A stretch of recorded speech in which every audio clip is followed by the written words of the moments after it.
The notion that people are going to use fake news to construct a platform for criticism is something to which we've become accustomed. And I've said so over and over.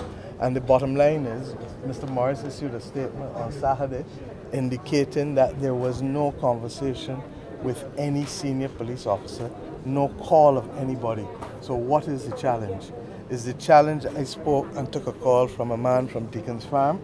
Is there a challenge when I take a call from the chairman of Sagicor or the chairman or the manager of Massey or the owner of a hotel in this country? I take calls every day.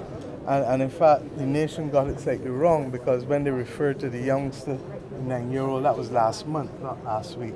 But every day in this country, I take calls. And I didn't start taking calls when I became Prime Minister. And I'm not going to stop taking calls when I cease being Prime Minister. And that this has been the brand of leadership that I've always been associated with, our representation.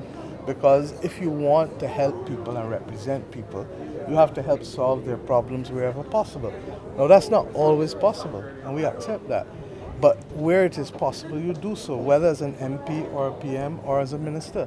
And it is because very often you can get people to stand back and talk and to create a space where the possibility for a solution becomes the immediate priority. That has happened, for example, when you have labor disputes. Why does it get referred to the Minister of Labour or to the Prime Minister? For conciliation, for being able to create that space within which these issues can come. On the particular day, what is it as a question? And I'm surprised that nobody has asked, how does this become a police matter? The bottom line is, were restaurants allowed and cook shops and food stores allowed to be able to serve on Sundays and bank holidays? You, the media, asked me that same question, and the Attorney General that same question. What makes it different for you to ask and a citizen from Deacons Road can't ask? What allows the manager of Massey to find out whether he can open up a side division of the stores as opposed to anyone else asking? And fundamentally, this, therefore, for me, is an issue, regrettably, of class and discrimination in this country. And we have to come to grips with the fact that we need to stop playing the footballer, the person kicking the ball, and play the ball. We have too many instances of it is okay for one set and not the other set. And all I've tried to do since coming to this office is to create a level playing field and a level of fairness and transparency for everyone.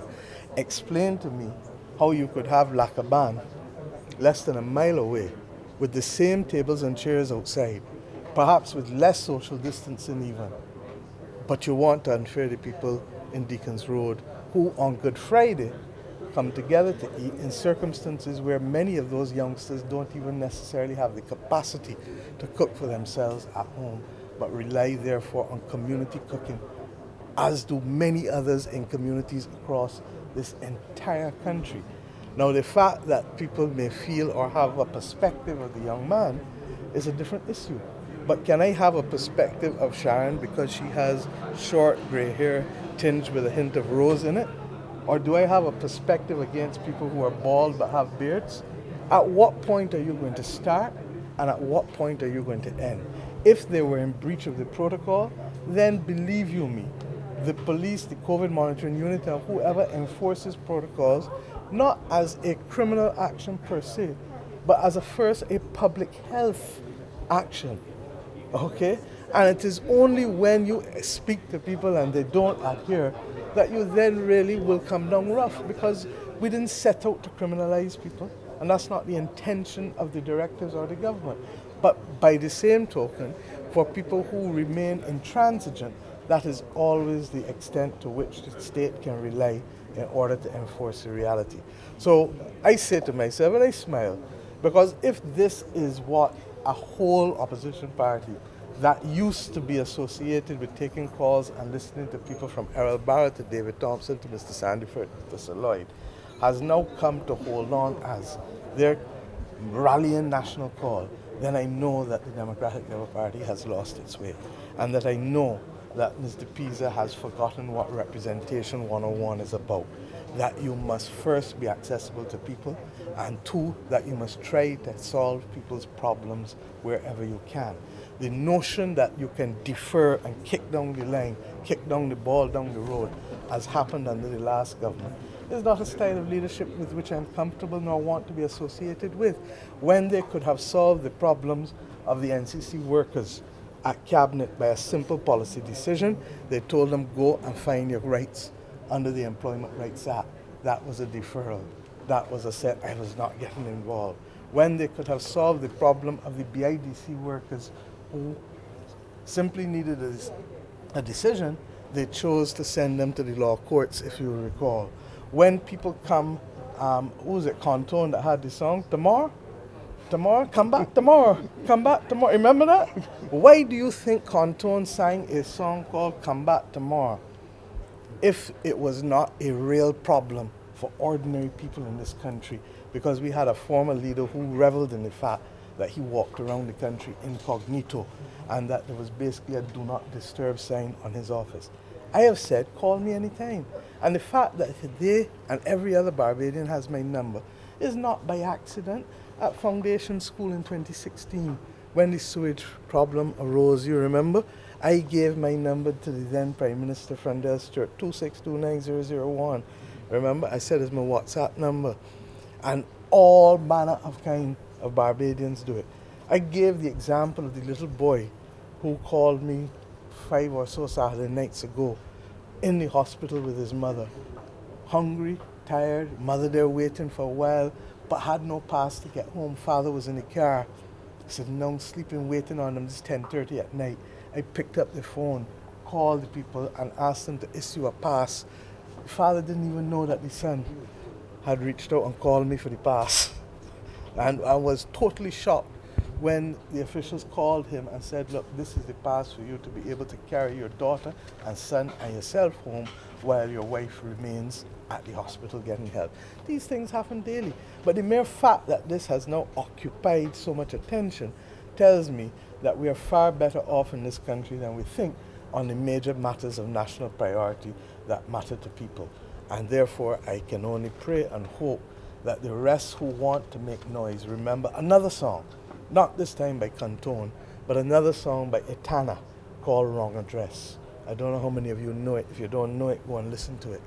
But it is fundamentally about people who try their best, but because they give the wrong address when they go for the job, or because they give the wrong address when they make a call, people discount them.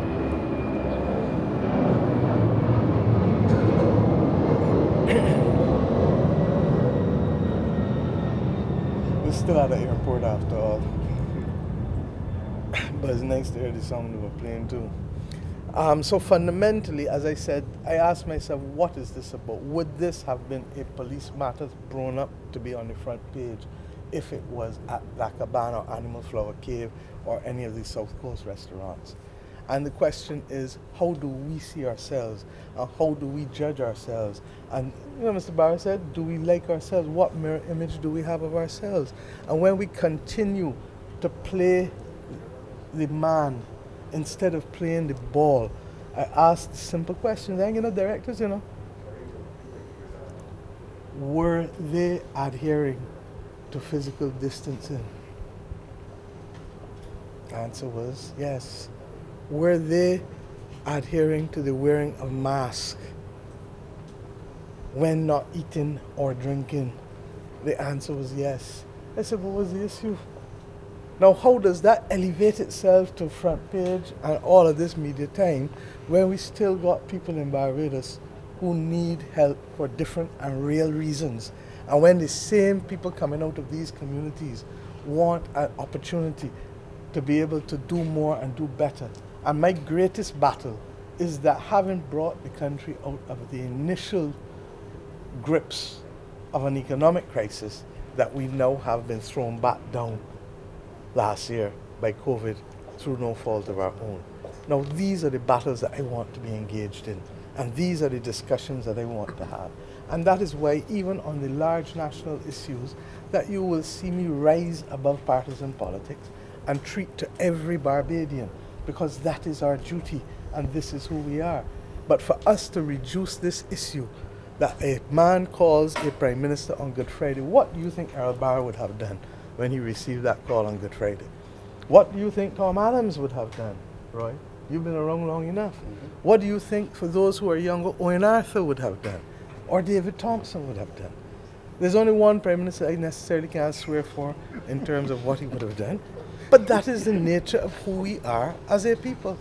And for those who want to make wild allegations, as I said, Senator Franklin has only one person to be accountable for. And even that is, the jury is still out as to whether he's adhering to that accountability, to that one person. But the bottom line is that this country has to be premised on fairness and non-discrimination. And why do I keep coming back to this cancer of discrimination? Discrimination shows itself in many, many, many, many different ways. And that's why I said very glibly, but very accurately, that if it was a call from Warrens or from Bridgetown or from a West Coast hotelier or a South Coast hotelier, it would be called facilitation. But because it comes from a boy in Deacons, a man in Deacons, it is now interference.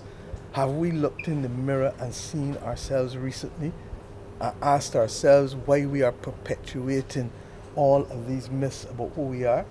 And as it relates to the substantive issue, do we understand what separation of powers is? Where is the breach? And that's why I started, when you started, I said, where is the breach? What is the breach? Because nobody can identify it clearly, because there was no breach of protocol and there was no breach of separation of powers. I receive a call, people ask a question, are restaurants allowed to be open? I said, yes, subject to protocols. They say, well, up and down, people here, and the police. I said, and what is the issue? The officer was there. I said, are they adhering to the social protocols, physical distancing protocols? The man said, yes. And certainly from the photographs I have seen since, they clearly it was an accurate description of what was happening. So let's stay focused on the matters that really, really have to concern this country, and to give these same persons who regrettably continue to be the victims of discrimination and classism in their own country a chance to be able to breathe freely and lightly. And if they do wrong, then the people pay for it. And if they don't do wrong, then equally they must be given the opportunity to live in the land of their birth. And that's all I'm asking for.